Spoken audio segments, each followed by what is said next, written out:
हमारी पृथ्वी सौरमंडल की सदस्य है। हमारा सौरमंडल हमारे ब्रह्मांड का एक मामूली सा हिस्सा है। ये ब्रह्मांड पृथ्वी से दिखने वाली आकाशगंगा का एक हिस्सा है। बचपन से लेकर आज तक हम विज्ञान, पृथ्वी, आकाश, चांद, सूरज और दूसरे तारों के बारे में यही किस्से सुनते रहे हैं। वैज्ञानिक ये मानते हैं कि दुनिया में सिर्फ हम ही नहीं, बहुत से ब्रह्मांड हैं। क्योंकि आकाश अनंत है, इसका कोई और छोर नहीं। न हमने इसको पूरा देखा है, न जाना है, न समझा है। तो आखिर ये कैसे कह सकते हैं कि हमारे जैसे कई ब्रह्मांड हैं? असल में ये ख्याल सदियों पुराना है कि हमारे ब्रह्मांड जैसे दूसरे ब्रह्मांड हैं। सबसे पहले 16वीं सदी में कोपर्निकस ने ये कहा था कि पृथ्वी ब्रह्मांड के केंद्र में नहीं। कुछ दशक बाद दूसरे यूरोपीय खगोलविद गैलीलियो ने अपनी दूरबीन से देखा कि सितारों से आगे भी सितारे हैं। 16वीं सदी के आखिर तक आते आते इटली के मनोवैज्ञानिक गियोर्दानो ब्रूनो ने पक्के तौर पर कहना शुरू कर दिया था कि आकाश अनंत है और हमारी जैसी दूसरी कई दुनिया इसमें बसती है। 16वीं सदी से 18वीं सदी तक आते आते दूसरे ब्रह्मांड के ख्याल ने इंसान के दिल में पुख्ता तौर पर जगह बना ली थी। 20वीं सदी में आयरलैंड के एडमंड फोनियर ने ऐलान कर दिया कि आकाशगंगा में बहुत से ब्रह्मांड बसते हैं। अब वैज्ञानिकों के इतने विचार हैं कि मसला हल होने के बजाय और मुश्किल हो जाता है। तस्वीर साफ होने के बजाय और धुंधली हो जाती है। असल में हमारे अलावा दूसरे ब्रह्मांड हैं, इसका पता लगाना मुमकिन ही नहीं, क्योंकि इन्हें हम देख ही नहीं सकते। वहां तक पहुंचना तो खैर असंभव है।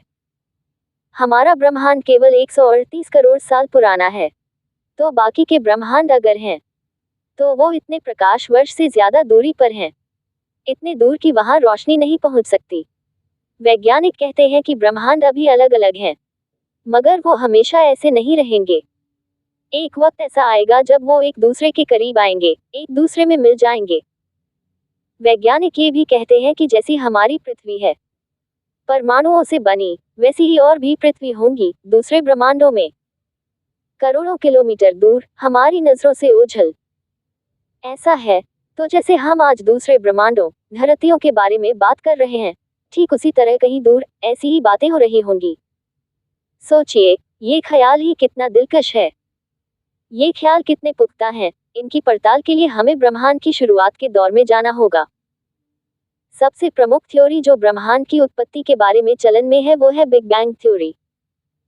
इसके मुताबिक एक छोटे से परमाणु में विस्फोट से हुई थी ब्रह्मांड के बनने की शुरुआत। इसके बाद इसका विस्तार होता गया और आज इसका कोई और छोर हमें नहीं मालूम। बिग बैंग थ्योरी के हिसाब से भी एक नहीं कई ब्रह्मांड होने चाहिए, जो एक दूसरे से बहुत दूर हैं। कुछ लोग ये भी मानते हैं कि एक ब्रह्मांड से कई छोटे छोटे ब्रह्मांड पैदा होते हैं। ये कुछ उसी तरह है कि जैसे कोई सितारा ब्लैक होल में समा जाए, मगर नए ब्रह्मांड इसी ब्लैक होल से निकलते हैं, जिनका धीरे धीरे विस्तार होता जाता है। कई ब्रह्मांड को लेकर वैज्ञानिकों के बीच 5 तरह की थ्योरी चलन में है। इनमें से कोई कहती है कि बिग बैंग से दूसरे ब्रह्मांड पैदा हुए, वहीं कोई ये कहती है कि ब्लैक होल की घटना के ठीक उलट प्रक्रिया से नए ब्रह्मांड पैदा हुआ। एक और थ्योरी ये भी कहती है कि बड़े ब्रह्मांड से दूसरे छोटे ब्रह्मांड पैदा हुए। मुश्किल ये है कि इनमें से किसी को भी सच की कसौटी पर कसा नहीं जा सकता, क्योंकि दूसरे ब्रह्मांड अगर हैं भी तो हमारी पृथ्वी से इतनी दूर कि उनकी मौजूदगी की सच्चाई परखी नहीं जा सकती। हाँ, इन सिद्धांतों को कसौटी पर कसकर जरूर ये कहा जा सकता है फला थ्योरी सही है या गलत।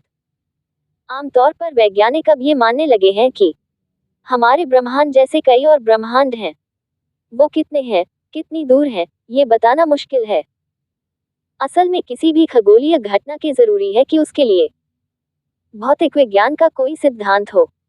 भौतिकी के कई सिद्धांत जो पृथ्वी पर लागू होते हैं, वो किसी और ब्रह्मांड में लागू होंगे, ये जरूरी नहीं है।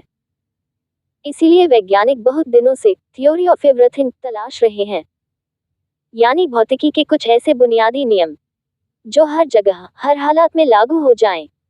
अगर ऐसा हो सका तो हमारे लिए ये समझना आसान हो जाएगा कि हमारी पृथ्वी जैसी कहीं दूर दूसरी पृथ्वी है या नहीं, आकाश में कितने ब्रह्मांड हैं। तब तक तो दूसरे ब्रह्मांड के बारे में यही कहा जा सकता है कि दिल बहलाने को गालिब हर ख्याल अच्छा है।